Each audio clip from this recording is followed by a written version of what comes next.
You open your eyes. The air inside the tent is already unbearable. You check the time. 4:30 a.m. The sun has not risen yet, but the temperature is already 104 degrees Fahrenheit. You are in the Danakil Depression, Ethiopia, the hottest inhabited place on Earth. By noon, the thermometer will reach 136 degrees Fahrenheit. And there is no shade for 100 miles in any direction. You sit up and immediately feel the heat radiating from the ground beneath you. The salt crust you slept on retained yesterday's heat all night. Unlike most deserts on Earth, the Danakil Depression does not cool down after dark. The salt flats and volcanic rock absorb the sun's energy during the day and release it slowly through the night, keeping temperatures above 95 degrees Fahrenheit, even at 3 a.m. You crawl out of the tent. The landscape around you looks like another planet. The ground is a cracked white sheet of crystallized salt stretching to the horizon. In the distance, neon yellow and green pools of boiling acid bubble at the surface. The air smells of sulfur. You are standing at one of the lowest points on the African continent, more than 300 feet below sea level, at the exact spot where 3 tectonic plates are pulling the Earth apart. You take a drink of water. It is warm. Not warm like a glass left in the sun. Warm like bath water. 104 degrees Fahrenheit. And this is the coldest water available. There is no ice, no refrigeration, no cold spring. Every drop of water you brought with you is now the same temperature as the air. You walk toward the salt flats where the Afar miners have already started working. They began at 3 a.m. before the worst heat arrives. These men extract salt from the ground using nothing but hand axes and iron levers. No machines, no gloves, no shoes.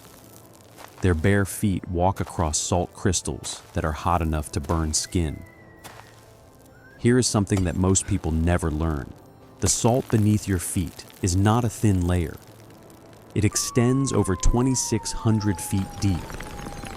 This entire depression was once an ancient sea connected to the Red Sea. When the tectonic plates shifted and sealed off the connection, the water evaporated over thousands of years, leaving behind a salt deposit so thick and so pure that the Afar people have mined it for over 1,000 years. And the salt blocks they cut, called amoli, were once so valuable that they served as currency across the Ethiopian Empire. You watch the miners cut rectangular slabs from the crust. Each block weighs between 11 and 15 pounds. They will cut over 200 blocks today, by hand, in 136 degree Fahrenheit heat. The cut blocks are loaded onto camels. You count the caravan forming beside you, over 80 camels and 40 donkeys, each carrying 6 to 8 salt blocks strapped to their backs. This caravan will walk for 5 days across the desert to reach the highland market town of Camel. The same route the Afar have walked for centuries, the same camels, the same salt, the same sun. You notice something disturbing. The miners drink very little water. An Afar salt miner consumes roughly half the water that a Western doctor would recommend for this heat. Their bodies have adapted over generations to function with extreme water efficiency. Their sweat glands activate at higher thresholds. Their kidneys concentrate urine to conserve every drop. This is not willpower. This is human evolution in real time. By 10 a.m., the heat becomes physically painful. The air above the salt flats shimmers and bends light so severely that the horizon disappears into a liquid mirror. You cannot tell where the ground ends and the sky begins. Your skin burns even through clothing. The UV radiation at this altitude and latitude is among the highest measured anywhere on Earth. You walk toward the Dallol hydrothermal field. This is where the earth looks like it has been painted by an alien artist. Pools of boiling water in neon green, electric yellow, and rust orange cover the ground.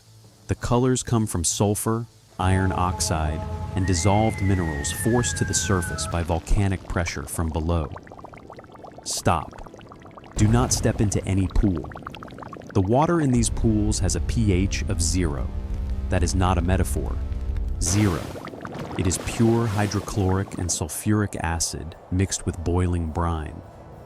These are among the most acidic natural bodies of water ever measured on Earth. Scientists from the European Space Agency study Dallol because it is the closest environment on our planet to the surface conditions of Venus. And they confirmed something remarkable. Even bacteria cannot survive here.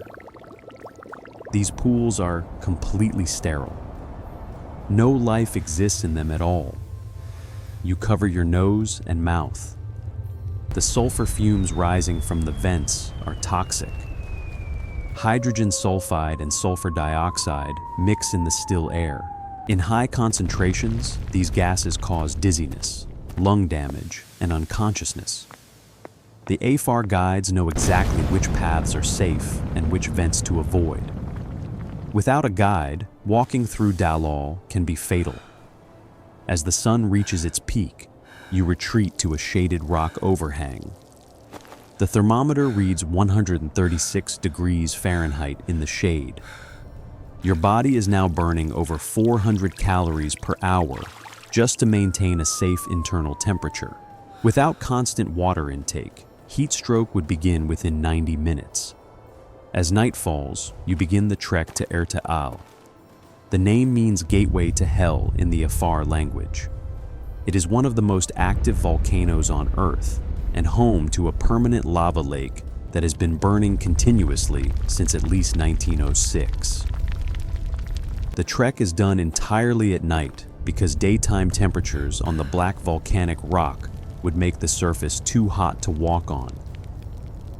You climb for 4 hours in the dark. The only light comes from the stars and the distant orange glow of the lava lake reflecting off the sulfur clouds above. When you reach the crater rim, you look down. Liquid rock, glowing orange and red, churning slowly like a living thing. The heat from the lava lake hits your face from 50 meters away. The surface temperature of the molten basalt exceeds 2,000 degrees Fahrenheit.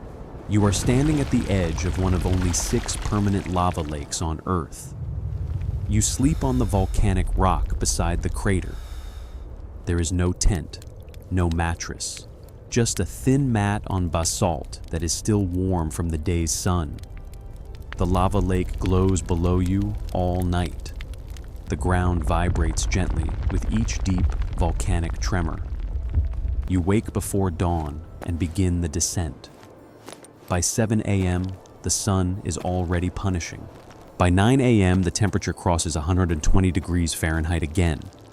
And yet, the Afar people are already working, cutting salt, loading camels, walking the ancient caravan routes, drinking warm water, breathing sulfur air, living.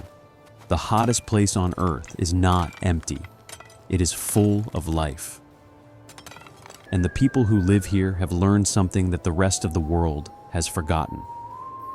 That survival is not about escaping the heat. It is about learning to work with it.